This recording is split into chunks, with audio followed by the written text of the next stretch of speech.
ورا عمايل ابنك الناقصة. بده يفضحني قدام ناس مشان يعشق لي ويتبعشق لي.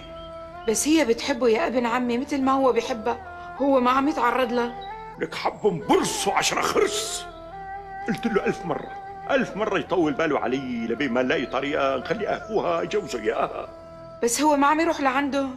ولك صار يلاقيها برات الحارة قدام الناس. ولك ابنك ما عاد في ناموس، ما عاد في ضمير. لك بدي أسألك بيرضاها على أختها؟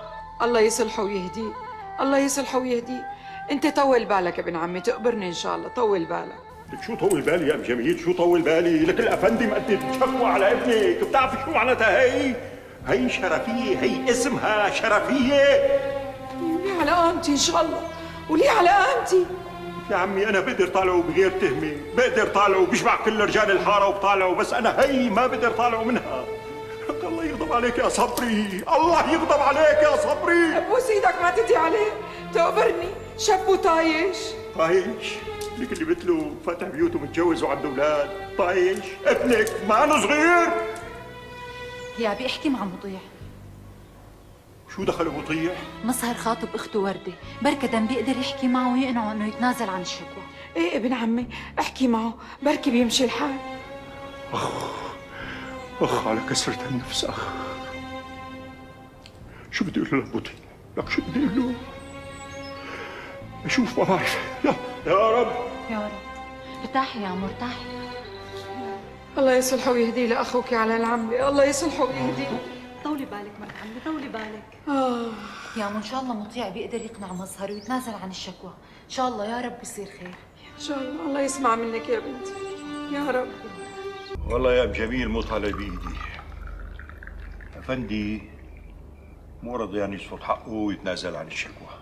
الله لا يوفقه، ليش هيك عم يساوي فينا؟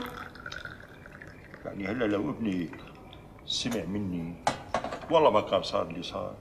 شو الله ما خلق غير فهمية يعني؟ دبره ابن عمي الله يخليك، وقلك علي بس يطلع من السجن دور له على بنت حلال جوزه اياها وخليه ينسى فهمية واهل فهمية.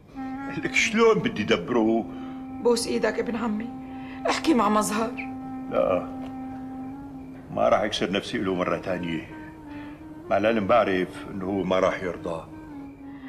بس يا ابو جميل وكلي الله، الا ما الاقي طريقة طالعوا فيها من السجن.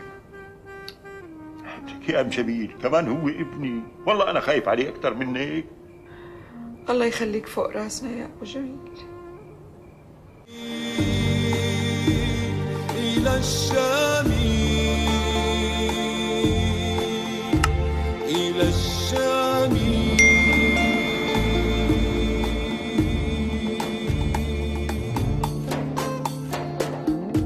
شآم طيف